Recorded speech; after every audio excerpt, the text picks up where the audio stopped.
Chapter 221, The Tarot Club at a Higher Level. The Blue Avenger was like a leaf on the surface of the undulating waves of the Sonia Sea. At times it was raised high and sometimes low from the ebbing of the waves, but there was no sign of it being at risk of capsizing.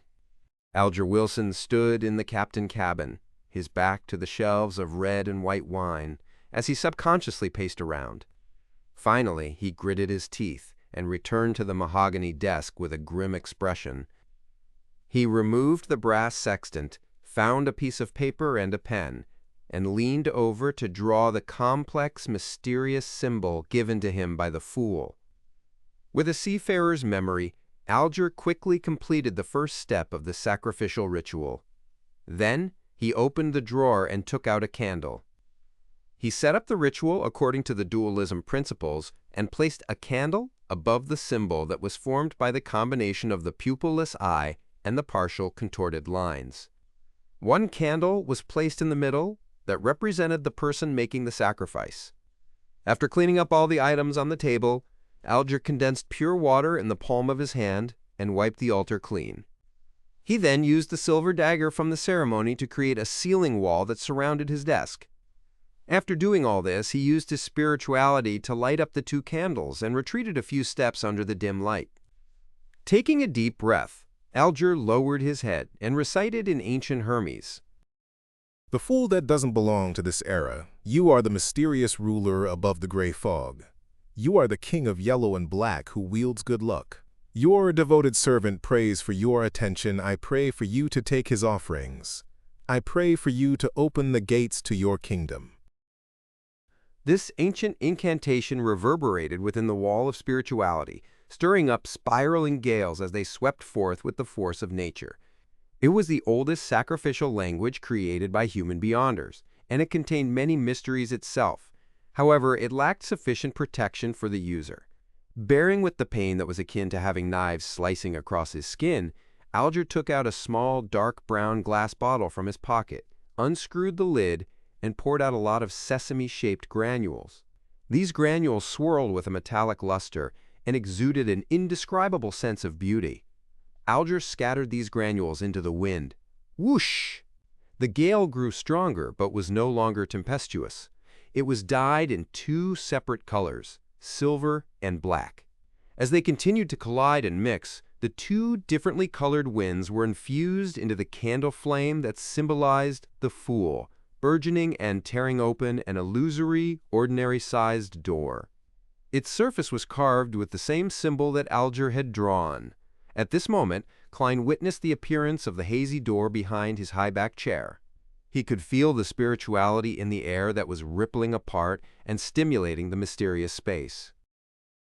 "It seems to be working."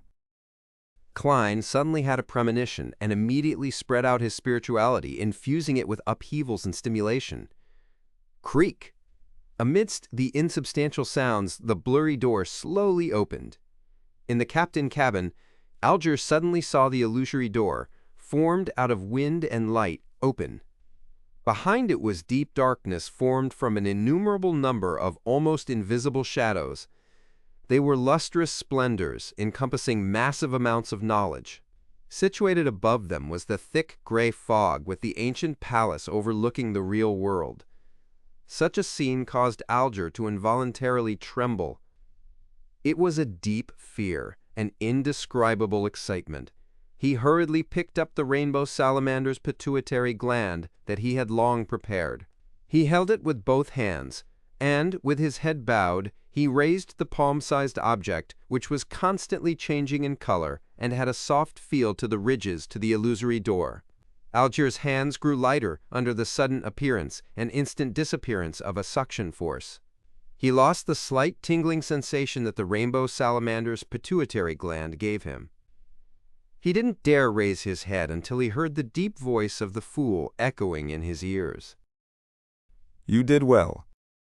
"It's my honor." Alger answered without any hesitation. He looked ahead again, only to see that the illusory door had disappeared. The gale had stopped, and the candle flames had returned to their original state. After the candles were extinguished according to the normal procedures, Algier sat down with a complicated expression and said to himself silently, In the beginning, only people could be pulled into the world above the gray fog. After a while, responses could be made by listening to prayers. Now, sacrifices and bestowment can be performed. Mr. Fool is freeing himself from his predicament one step at a time, and bit by bit will he enter the real world. This guess or conclusion frightened and worried Algier, but he also felt a bit of delight. At least I'm a member of the Tarot Club, one of the earliest members. He sighed. In the majestic palace above the gray fog, Klein was playing with the pituitary gland of the rainbow salamander. Various colors were reflected on his face as they constantly changed colors. A slight tingling sensation came from his palm, and a strong sense of accomplishment filled his heart, causing him to reveal a genuine smile. In the future, the Tarot Club will become even more miraculous. After reflecting over the situation, Klein extended his spirituality and sent his will to the crimson star representing Miss Justice. After returning to her bedroom, Audrey was no longer able to sit quietly on the edge of the bed. She would restlessly flip through the books by her bed, and from time to time scrutinize herself in the mirror with an unfocused gaze. She was looking forward to the completion of the hanged man's sacrificial ritual, but she was also afraid that the result would be a failure. Emperor Roselle had said that one must remain calm and collected when important matters arise. Audrey, come on, take a deep breath. Or perhaps I should go tease the dog? However, Susie can talk and think, so she's an entity with her own dignity. I can't just casually tease her. Audrey's mind wandered, her hand unconsciously wringing an ornate doll dressed in splendid clothing. After an unknown period of time, a thick gray fog suddenly appeared before her eyes, and in the depths of the fog there was a lofty chair. Sitting there, the fool said with a smile, Miss Justice, the attempt was successful. Have you prepared the materials that contain spirituality? "That's great!" As expected of Mr. Fool, Audrey forgot the hanged man's role in this matter. She held back her excitement and said, Yes, I always have such materials with me. Audrey had been the same even before she joined the Tarot Club, but back then, she didn't know which materials could be considered to contain spirituality. She had merely moved them from the family treasury in accordance with the various essential oil formulas she had gathered. Klein nodded slightly and said, When do you plan on holding the ritual? This is based on the premise that there are no Beyonders around you. Does a Beyonder dog count? Audrey looked at the tightly shut door, feeling a small tug at her conscience. I can do it now. Klein tersely acknowledged. The ritual's process is the same as I described previously. All you need to do is change the prayer to, Your devoted servant prays for your attention. I pray for you to open the gates to your kingdom. I pray for you to give me strength. In addition to this, use the dualism method. Audrey thought it over, fighting the urge to nod, and she began preparing for the ritual. When the illusory door opened and a scene even more illusory than the cosmos appeared, Audrey felt intoxicated in both body and mind. This is the mysterious world I've always been pursuing. This is the kind of feeling I've always wanted. She praised Mr. Fool wholeheartedly. It's faith towards the goddess, but for the fool, it's worship. Audrey silently explained herself in her mind. Soon after, she was stunned to see that there was something on the altar. It was a soft object with lustrous color and was filled with ridges. The rainbow salamander's pituitary gland. Audrey felt a surge of joy in her heart. Her eyes lit up as she had the urge to step forward and grab it. However, her customs of etiquette took hold of her as she sincerely praised Mr. Fool once again. After finishing the ritual, she impatiently walked forward and carefully examined the Beyonder material 5 times. Our tarot club is at a higher level than all the other secret organizations. Audrey secretly felt smug. She then glanced warily at the door, as if afraid of Susie's sudden intrusion. She had to redouble her efforts and immediately concoct the potion to complete her advancement. A few minutes later, she held a bottle of liquid that contained constantly changing lusters that could shine to the bottom of everyone's hearts. She confidently drank the telepathist potion and successfully tied through the integration stage with the Beyonder characteristics, achieving an advancement. The view before her seemed to clear up significantly, with a great increase in other aspects. Audrey familiarly used cogitation to restrain the dissipating spirituality. After her sequence stabilized, she smiled and walked briskly to the door, letting in the golden retriever. She saw the obvious suspicion on Susie's face. You took far longer than usual. Susie didn't hide her thoughts. Audrey sat down on an ottoman and dryly laughed before changing the subject. Susie, tell me, how should I secretly inform Zio and Fours about a particular matter without revealing myself, yet get them interested? Before she finished her sentence, Audrey had begun to seriously ponder over the mission Mr. Fool had assigned her. Then she looked at Susie, and Susie looked back at her. The human and dog both fell into deep thought at the same moment. After completing his goal, Klein returned to reality, slept for a little more than an hour before hurrying out the door. He spent £1 to buy a pair of gold-rimmed glasses, wigs, and a variety of mustaches that could be torn off and stuck on with adhesives. They were disguises he would need later. Before dinner, he made a trip to East Borough, the most crowded area and the most unsafe part of the city. He rented a one-bedroom house at the rent of 4 soldi, 3 pence a week. He paid 2 weeks' rent and a deposit, coming up to a total of 17 solis. Only then did Klein complete all his early preparations. Eastborough also left a deep impression on him. Most of the streets here were the same as Tingen's Lower Street, but the area that shared the traits was many times larger. The clothes of the residents here were old but decent. Many of them were dressed in shabby clothes with sallow skin and thin frames. It was as though they would turn into beasts at any moment due to their hunger or poverty. Therefore, gangs ran rampant in East Borough. When he got back to Cherwood Borough, Klein felt as if he had entered heaven from hell. For the next 2 days, he experimented with using his spirituality to perform the rituals and create charms. He no longer prayed to the goddess and waited for the effects of his tiny advertisements to bear fruit. On Thursday morning, Klein finally heard the doorbell ring. Chapter 222, The First Job. Ding! Dong!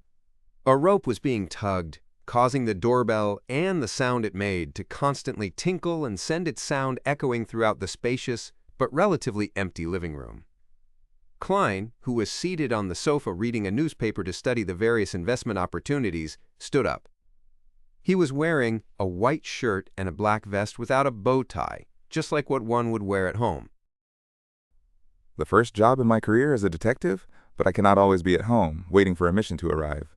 Yes, I need to hang a notice on the door, along with a fountain pen, so that clients can write down the time of their next visit and allow me to prepare in advance. However, for a new detective in this profession, without any fame, doing so would basically be the same as not having a next time. Sigh.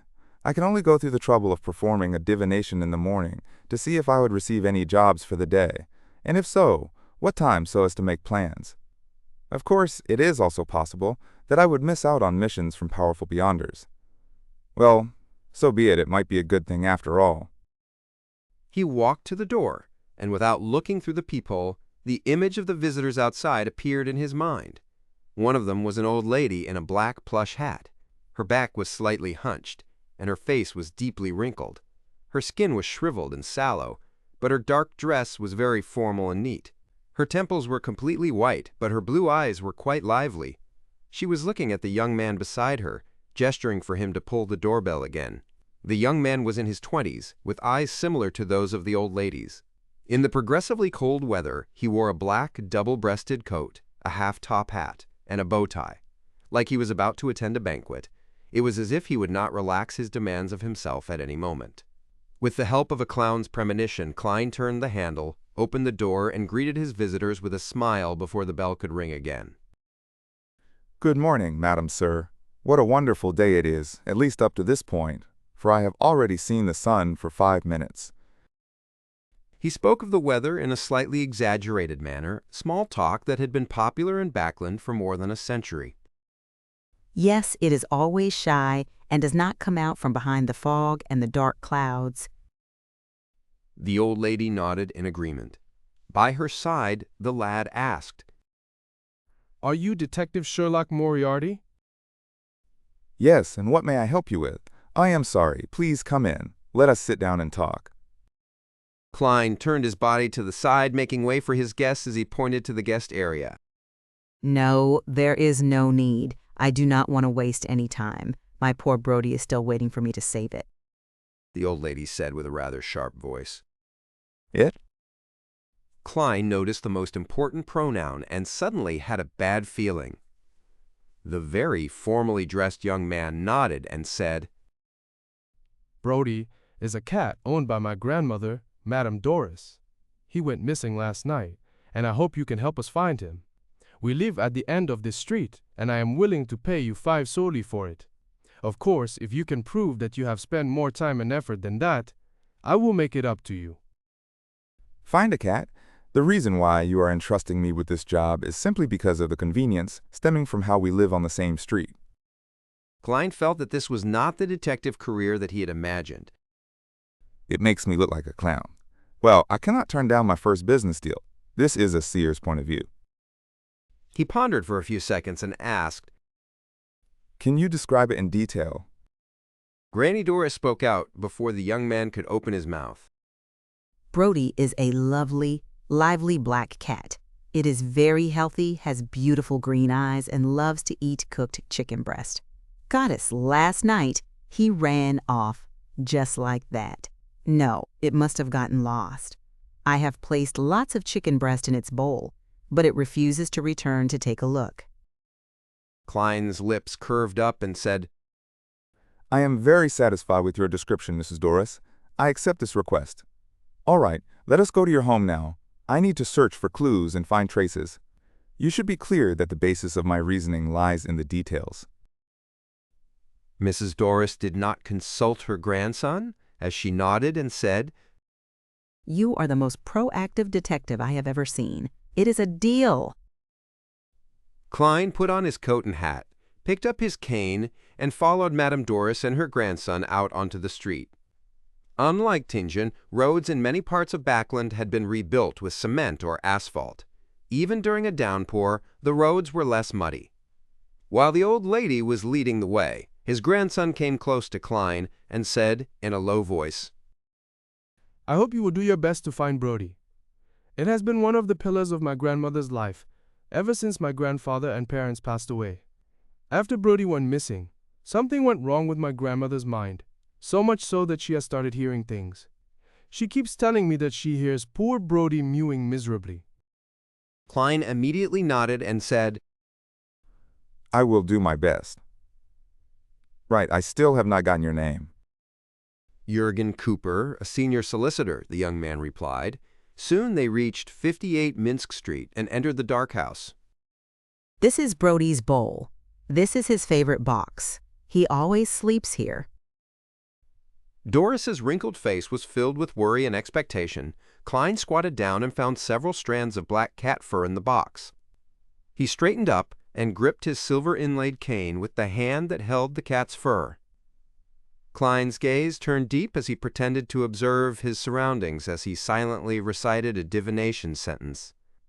His hand secretly slipped from the end of the cane but did not leave it completely. It just made it difficult for Jurgen or Doris to notice that the cane was standing on its own. Soon after, the black silver-inlaid cane tilted to the side. It fell very slowly, with very little movement.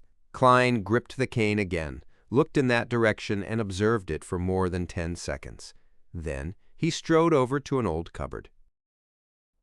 Any signs of Brody running away? Jurgen asked with concern. The old lady, Doris, was also waiting for an answer. Without answering, Klein kneeled and pulled open the door at the bottom of the cupboard. Meow! A black cat darted out, tail high, and ran for its bowl. Brody, when did you get into the cupboard? How did you get locked in there? Mrs. Doris cried, surprised and confused. Jurgen turned his head in surprise and looked at Klein. How did you know it was in the cupboard? Klein smiled and replied in a deep voice. Deduction, my good man. After obtaining the 5 solely reward from Mrs. Doris and Jurgen, as well as their friendship, Klein returned to 15 Minsk Street under the gloomy weather. Before he even got close, he saw a figure loitering in front of his door. More business? When Klein looked over, he saw that the visitor was a boy of 15 or 16, dressed in an old coat and a round hat that did not fit his age. It is him? Klein immediately recognized him as the boy he had met on the steam train the day he had arrived in Backland. Back then, he was being pursued, but his maturity and calmness at the time had left quite a deep impression on Klein. What would he want to entrust me with? As he wondered, Klein walked over and smiled. Excuse me, are you looking for me? The teenage boy was startled as he quickly turned around, his bright red eyes filled with unconcealable fear. He composed himself and asked hesitantly, "Are you Detective Sherlock Moriarty?" Yes. Klein looked around and said, Let us talk inside. All right. The teenage boy did not refuse. Inside, Klein did not take off his coat, but he did take off his hat and put his cane away. He led the teenage boy to the guest area, pointed at the long sofa, and said, Please, have a seat. How might I address you? What job do you have for me? You can call me Ian. The teenage boy surveyed his surroundings and fell silent for a few seconds. I was previously hired by another detective, Mr. Zreal Victor Lee, who helped me gather some news and information. Klein sat down, clasped his hands, and said, Does the job have anything to do with your former employer? Yes. Ian nodded solemnly. A few days ago, I suddenly found myself being followed by someone with ill intentions. Therefore, I thought of a way to lose their tail. I believe you saw this scene yourself, Mr. Moriarty. I recognized you as the man who was sizing me up on the metro that day, as soon as I saw you. This level of observational skills is not any worse than a spectator's. Could it be that he was born with a special ability, or is he a beyonder? Klein activated his spirit vision and looked at Ian, but he did not find anything strange. He nodded and calmly replied, Your response left an impression on me. Ian did not harp on the topic and continued, I suspect that my encounter has something to do with Mr. Zreal, so I went to visit him at his place. I found the place seemingly normal, but there were many hints that indicated that someone had infiltrated and triggered all the tiny mechanisms. I have not seen Mr. Zreal since that day. I suspect that something has happened to him. I tried to call the police, but his disappearance period has yet to reach the required number of days to make the request. I tried to get help from other detectives that I knew, but all of them turned me down, on the grounds that they had just met Mr. Zreal at a fellow detective's party. That surprised me because I did not receive any response from Mr. Zreal when I contacted him using the agreed-upon method. I still stood by my judgment and intended to ask for the help of a detective whom Mr. Zreal does not know. Well, as such, that meant it would be someone I do not know either. I had no idea who to look for as well. Therefore, I could only search through the newspapers and ended up finding you, Mr. Sherlock Moriarty. Chapter 223, 3 Matters. Klein asked after listening carefully. So you suspect that the Zreal, whom the detective saw, was someone in disguise? Holding his brown, round hat, Ian replied as if he had already thought about it. It's a possibility, but I think it's too difficult due to the huge risks involved. The party was at night, and it's true that the lights weren't very bright, but most of the people attending are detectives with keen observational skills. Just a wig, beard, or cosmetics can hardly hide from their eyes. Perhaps some beyonder powers can do it, just like how creeping hunger enables such an ability. There was a little trap in Klein's question. He wished to determine from the teenage boy's answer, the expression on his face, and his body language to determine if he had ever come into contact with beyonders, or if he knew things about mysticism. The initial answer was no. When Ian saw Detective Moriarty nodding slightly in agreement with his reasoning, he continued. I believe that the detectives saw Mr. Zreal, but he wasn't free. He was in a controlled state in which he couldn't send out distress signals. The reason why he wasn't responding to my attempts to liaison with him is to probably signal to me that he needs help. A reasonable explanation. Klein released his clasped hands and sat back a little, making himself look more relaxed and confident. Ian fell silent for about 10 seconds before he said seriously, I'd like to entrust you with the task of investigating Mr. Zriel and determine his current condition. All I need is confirmation. Considering that Ian was a semi-professional who had gathered intelligence and information for a detective, Klein had the intention to make his acquaintance. He smiled and said, Then how much are you going to pay? You should be well aware that this may be very dangerous. Ian looked down at the pocket of his old coat and said, after some deliberation, There are two ways. The first, I can directly give you a payment that's enough to satisfy you. Afterward, regardless of whether the mission is simple or difficult, that will be all unless you suffer a relatively serious injury. Secondly, I could pay you £5 in advance, and when you finish the job, you can add on to the bill depending on the difficulty of the matter. But it's easy to cause a dispute, even if there's a contract. Klein pretended to be in thought, and after almost 30 seconds, he said in a low voice, Why don't we do it this way? You can pay me £5 in advance and help me with 3 things after the mission is completed. Don't worry, they won't be anything difficult. They will be within your capabilities, and it won't make you feel too uncomfortable. This can be agreed upon in the contract. Ian knitted his brows before standing up. He leaned forward and stretched out his right hand. All right. Klein shook hands with him, pulled out a standard contract that he had prepared, picked up a round fountain pen, added all the details he had discussed, and stamped it with his fingerprint. After signing the contract, he gave the teenage boy, Ian, a stack of white paper and watched him write Detective Zriel's relevant information. After a while, he browsed through the information and casually asked, How can I contact you if there's an emergency, or if I've confirmed Zriel's condition? Ian pursed his lips and remained silent for quite a while. Only when Klein looked over did he reply in a somewhat stiff manner. You don't need to contact me. I will appear at the right time. Without another word, he took out a thick stack of cash from the pocket of his old coat. They seemed to be stacked up in a very neat order, from high face value to low face value. Ian pulled out 3 one-pound notes from the bottom, counted 6 5-soldi notes, and finally 10 one-soldi notes. When Klein saw that Ian had neatly arranged the notes, with even the portraits of the former kings facing up without a single mistake, Klein suddenly felt a bit frustrated. This is some late-stage obsessive-compulsive disorder. He silently exhaled and received the payment from Ian. According to his visual estimate, Ian had less than £3 left. He probably had all his savings with him. If I had asked for more, would he bail on me without paying? He doesn't look like the kind of person to do so, but one shouldn't judge a book by its cover. Klein folded the bills at random and stuffed them into his pocket, ignoring the untidiness. As such, he succeeded in seeing Ian's slightly twisted expression. I'll try to complete the investigation as soon as possible. Klein stood up and held out his hand as a gesture of bidding him farewell. Thank you for your help.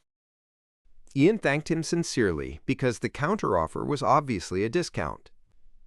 Watching the boy, who was more mature than his age, leave, Klein stroked his chin and silently said to himself, This matter goes deeper than it seems. Ian didn't mention anything about Zriel's recent investigations or what information he had been instructed to gather. Forget it. I'll handle as much as the money is worth. All I need to do is confirm Zriel's current condition. He turned around and walked back into the living room. While doing so, he fished a quarter-pence out of his trouser pocket. Ping! As the copper coin tumbled in the air, Klein's eyes turned dark as he muttered if there were any beyonder elements in the case he was handling.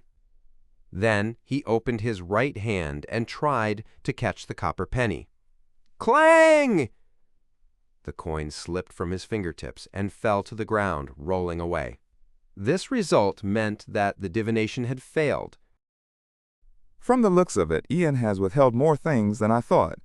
The information is so lacking that I can't even obtain a vague divination result. He pursed his lips, took a few steps forward, and bent down to pick up the coin.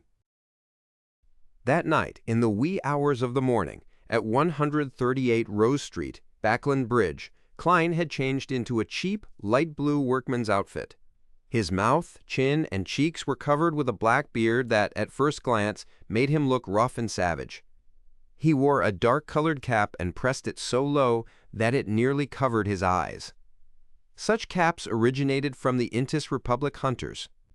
There were certain differences from the traditional deer-hunting caps the Lowen Kingdom hunters wore. However, such caps had become popular among the lower-class populace of Backland. Hiding in the shadows of an Intis parasol tree by the side of the road, Klein studied the house across the street with the aid of the elegant gas lamps. It was Zriel's home. The detective was from Southville. His parents, relatives, and friends were all there, and he had come to Backland alone, where he slowly forged a name for himself. He was still a bachelor and had only hired 2 temporary maids, the kind that came by every 3 days to clean up the place, without needing to provide them with food or lodging. At the moment, the terrace house he rented was pitch dark. Klein took off the silver chain inside his sleeve and let the topaz pendant hang down naturally. There's danger inside. There's danger inside. After repeating it 7 times, he opened his eyes and saw the spirit pendulum spinning clockwise, but very slowly. There's danger, but it's nothing serious.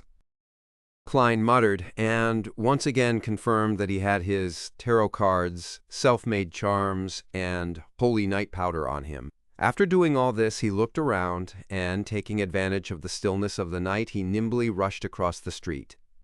There was no veranda, garden, or lawn as it directly faced the edge of the street. Klein went around to the side and easily climbed up the water pipe to the small balcony on the 2nd floor, where clothes could be hung out to dry. Immediately following that, he took out a tarot card and slid it through the crack, opening the door to the corridor. Following Ian's drawing of the house's layout, Klein walked almost soundlessly to Zriel's bedroom. He lightly tapped his left molar and activated his spirit vision. Through the wooden door, he looked inside. Spirit vision could see aura colors through obstacles without spirituality. However, it was highly dependent on one's abilities. Currently, Klein was able to observe through wooden doors but was stumped by concrete walls. Furthermore, the scenes he could see weren't too clear. In his vision, he saw 3 humanoid auras in the bedroom behind the door. The colors were blurry and were located in different locations. There are 3 people lying in ambush. Is it to capture Ian? Or someone else? The bedroom isn't that big. Klein stood in the darkness, calmly considering the results of his observations. At that moment, he suddenly retreated towards the balcony while keeping his footsteps very light. Back at the balcony, Klein took a thin silver slice from his pocket. This was a slumber charm that he had created in an attempt during the afternoon. He didn't pray to the Evernight goddess, but to himself instead. He held a ritual in the name of the Fool that doesn't belong to this era, the mysterious ruler above the gray fog, the king of yellow and black who wields good luck before entering the world above the gray fog to respond. Since this method was difficult to mobilize the power of the mysterious space above the gray fog, Klein could only use his own spirituality to respond. The charms that he made in the end were worse than normal, but better than the ones he made in his own name. After surveying his surroundings again, Klein covered his mouth and whispered a word in ancient Hermes. Crimson. Feeling the chill of the charm, he moved quickly but silently to the door of Zriel's bedroom again. As he held the handle, he injected spirituality into the thin silver slice. Creak! Klein carefully twisted the handle and opened a tiny crack in the door. Immediately after that, he threw the slumber charm inside. Pulling back his arm, Klein closed the door again and began counting. 3, 2, 1. He abruptly pushed open the door and rolled on the ground. Not sensing any movement from the 3 people, Klein stood up and, using the crimson moonlight shining through the window, began observing the room. It was a normal furnished bedroom with a bed, a row of closets, a desk, a set of sofas, and a coat rack. On the other side of the bed, a man in a black coat was sleeping soundly. In addition to that, There was one person by the side of the sofa and another in front of the closet. All of them were asleep. After confirming the trio's condition, Klein walked over to the bed and bent down to find a few short, yellowish-brown hair. According to what Ian had written, Detective Zriel was a man with short, yellowish-brown hair. This should be right. Klein whispered. He grabbed the few strands of hair and sat down on the sofa. He slowly sat in the darkness, tainted by the crimson light, and planned on using dream divination to find Zriel. Leaning back against the back of the sofa, the corner of his mouth curled up as he made a self-deprecating comment. Deduction, my good man. Chapter 224, Mystic-Type Detective. The dim room was covered in a thin veil of crimson moonlight, and everything was indistinct. The three men in the black coats were sleeping in different spots. And on the sofa, Klein's eyes half blended into the darkness by closing them. It was as if he had entered a deep slumber. His dream was a gray, distorted world, occasionally flashing with brilliance. Finally, the brilliance settled to form a scene. It was a gloomy corner, the ground sloshed with sewage. A man with short brown hair, a white shirt, and a brown vest was leaning against the wall, surrounded by a dense mischief of gray rats. Half of the man's lips had been bitten off, revealing his yellowish teeth and rotten gums. His nose was only stained with blood, mixed with some short hairs, and the flesh on his face had disappeared, piece by piece, revealing white bone. White, fat maggots were crawling around everywhere, constantly squirming, and his throat seemed to have been the victim of some wild beast. At least half of it was missing. Klein could just barely make out that this was real Victor Lee. It was nearly impossible to relate him to the mature and handsome man in the black and white photograph he had taken with Ian. Klein thought, Zriel is already dead. In a few days he would probably be gnawed to the point where he would only be bone. He might not even have a complete skeleton left. Klein left the dream and recalled what he had just seen. His past experiences had allowed him to witness similar corpses more calmly. Looking out of the window at the crimson moon, Klein thought for more than 10 seconds and decided to try communicating with the soul of the man in black next to the sofa. During the last few days of preparations, he had concocted a bottle of Amantha extract and Eye of the Spirit medication. As for Serenity Agent, Klein had no need for it. He was personally capable of invading the dreams of others and forcefully communicating with their souls while maintaining calm and rationale. After setting up a simple altar and letting the quiet and tranquil fragrance waft out to create a half-dreaming state, Klein prayed to himself, The fool that doesn't belong to this era. Following that, he entered the world above the gray fog and used more than 2/3 of his spirituality to give a response.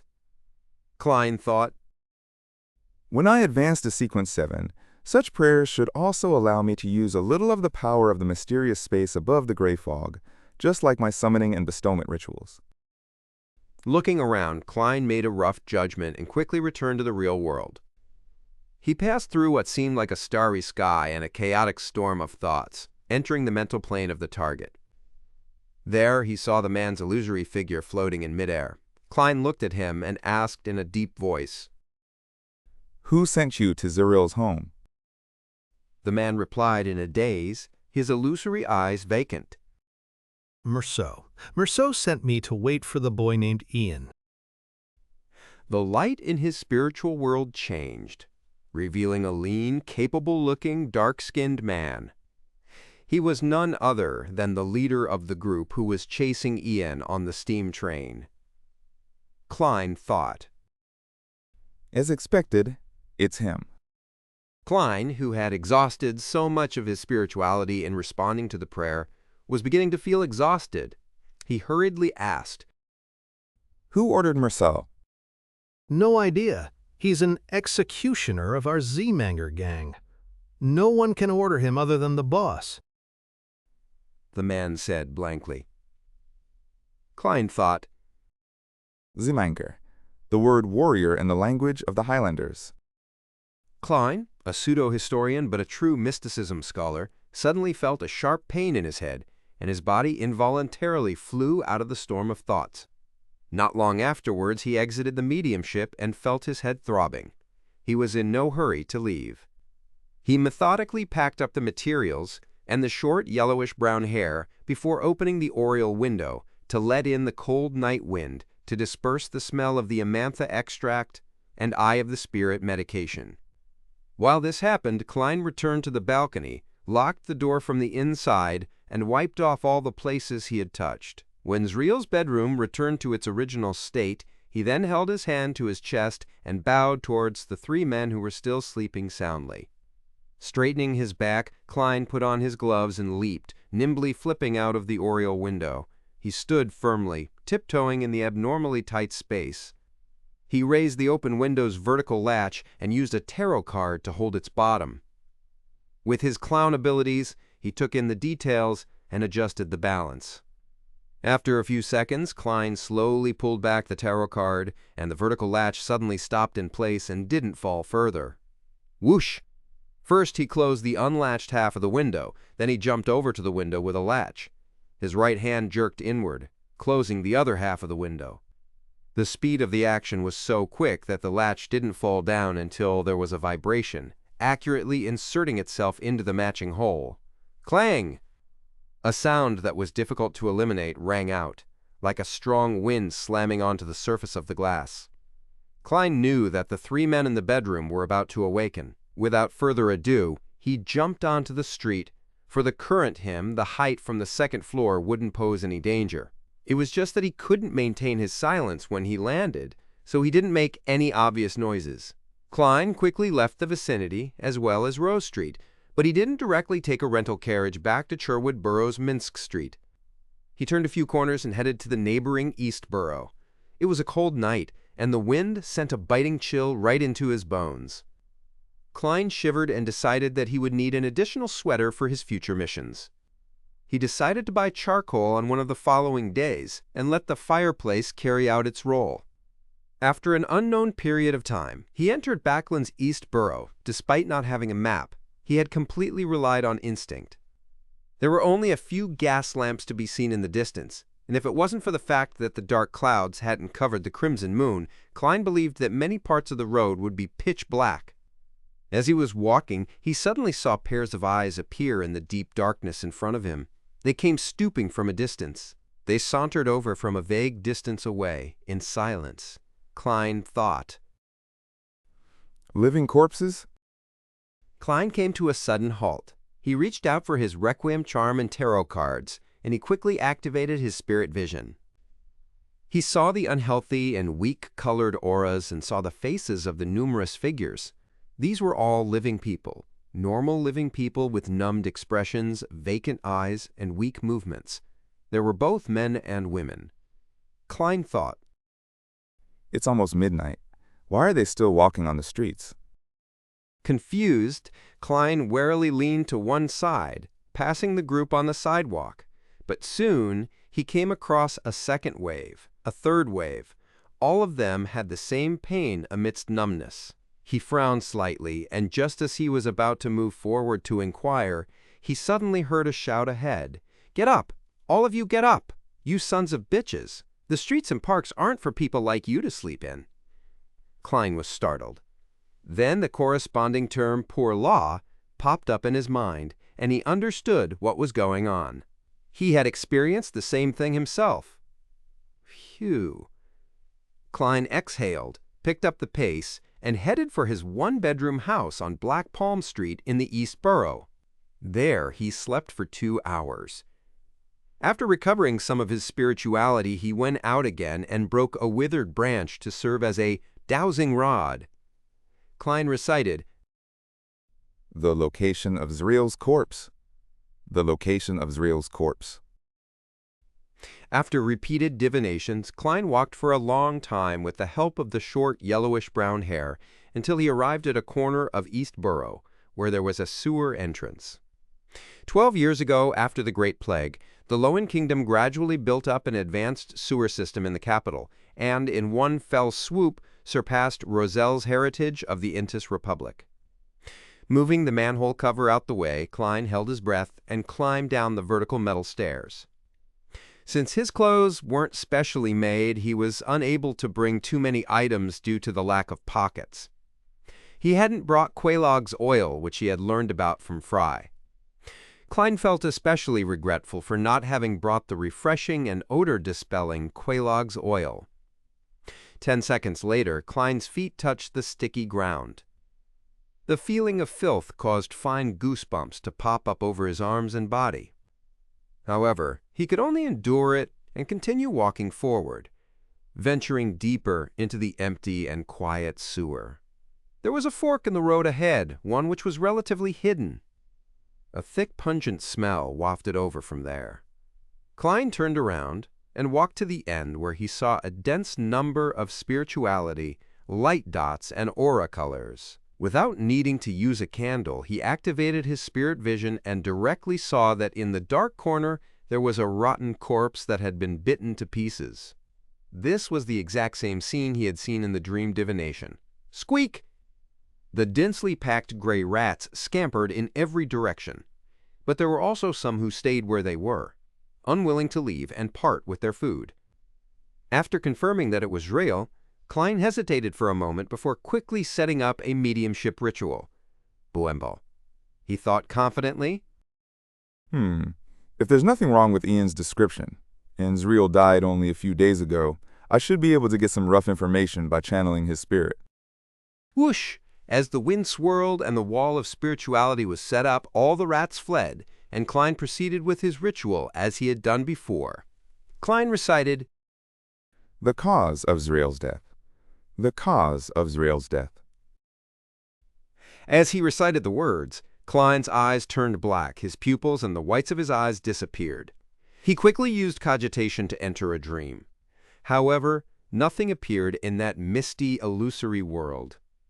Klein opened his eyes, frowning slightly as he made his judgment.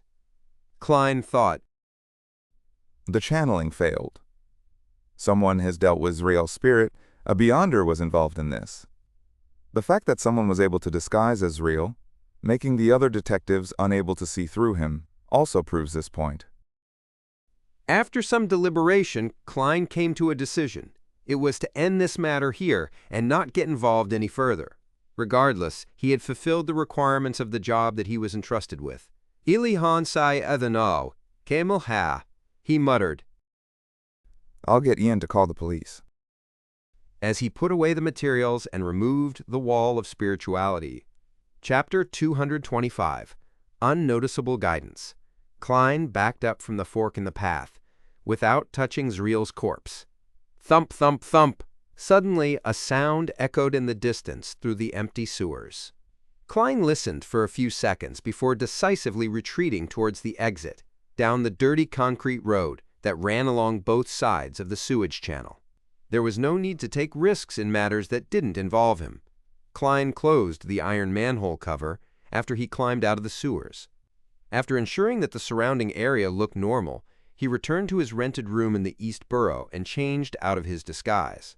Then he put on his gold-rimmed glasses, walked to another street, took a rented carriage, and returned to Sherwood Borough in the silence and cold of 3 in the morning. However, he didn't return to Minsk Street. Then, Klein made another huge detour, and only after confirming that no one was following him did he enter his house. He slept till dawn and was woken up by the doorbell. He sat up immediately, put on his shirt, buttoned his vest, and hurried down to the first floor to open the door. And even before that, his premonition ability as a clown was already capable of naturally forming the image of the visitor in his mind. The visitor was wearing an old coat, a brown round hat, and a tattered satchel. He had bright red eyes, a delicate face, and a quiet temperament. It was none other than Ian, the teenage boy who had come to entrust him with a job yesterday. Good morning, Detective Moriarty. Ian greeted him and looked around. Any progress? Yeah. I'm only asking because I happened to pass by. Klein nodded seriously and said, Yes. Us. Ian seemed shocked as he didn't say a word for quite a while. After a while, he stammered in surprise, Have you determined Mr. Zreel's condition? Yes. Klein paused for a moment, then said seriously, I found Zreel's corpse. Corpse. Ian's pupils shrank as he repeated it in a low tone.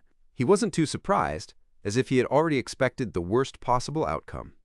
Klein watched silently without interjecting. Sigh. Ian exhaled and warily surveyed his surroundings.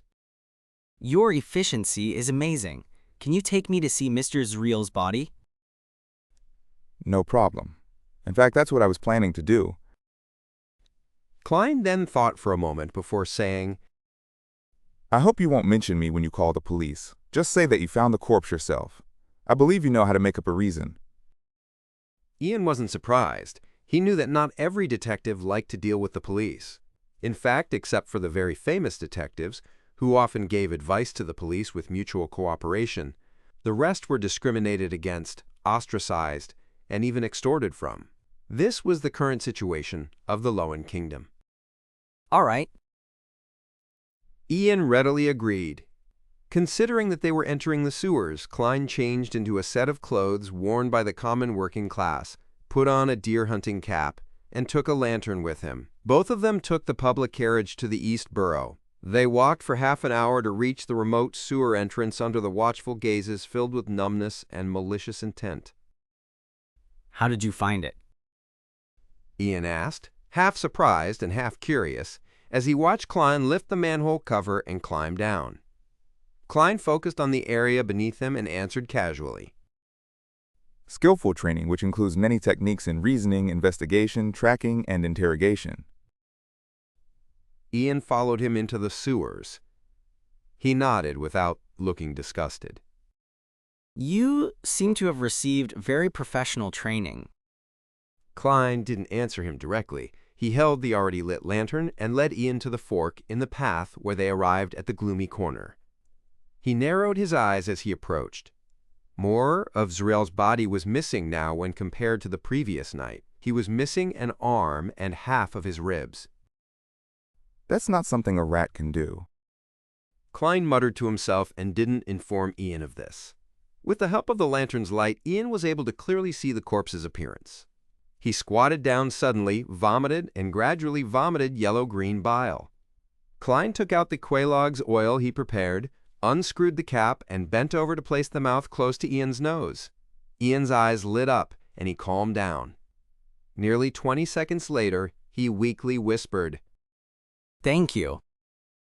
He stood up slowly and examined the mutilated corpse a few more times. I can confirm that this is Detective Zreel. My condolences. Klein replied out of politeness. I suggest you call the police. Okay.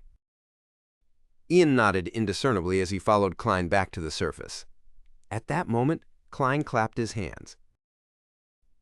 This is the end of my mission. As for what should be done after this, that is up to you. Ian fell silent for a few seconds. I still owe you 3 matters. You can tell me now. Actually, I can only think of one at the moment. Klein answered frankly. I want to know where I can get a gun and bullets without needing a full-class weapon permit. Ian spoke, almost without thinking. Go to Braveheart's bar at Iron Gate Street in the Backland Bridge district, find Kaspar's Kalinin, tell him old geezer introduced you. All right, let's talk about the other 2 matters in the future. I have a feeling that we'll meet again. Klein deliberately nodded casually. Ian gave him a look, but didn't say anything. The two split up and headed down different streets in the East Borough. The secluded spot, once again, regained its silence. After walking for a while, Klein suddenly turned around and retraced his steps. He then hid himself in a secluded corner, peeking at the entrance to the sewer. After waiting for 2 or 3 minutes, he saw Ian return silently as he looked around warily. Klein withdrew his gaze in a timely manner, leaned his back against the wall, and listened. He heard the scraping sound of the manhole cover being removed and heard someone climbing down. Carefully poking his head out, Klein discovered that Ian had re-entered the sewers. Was there a clue or something on Zrail's body? Indeed, this matter goes deeper than it seems. He nodded thoughtfully. Having satisfied his curiosity, Klein decided to leave for real and planned to seek out Kaspar's 2 days later. At tea time, Viscount Glaint was in his home, situated in Empress Borough. The door to the study was tightly shut, separating the 4 people inside from the participating guests in the salon outside. CO, Fours, this is the reward the 2 of you deserve. Dressed in a pale yellow lace dress, Audrey pushed a bulging envelope across the desk to the 2 ladies sitting opposite her.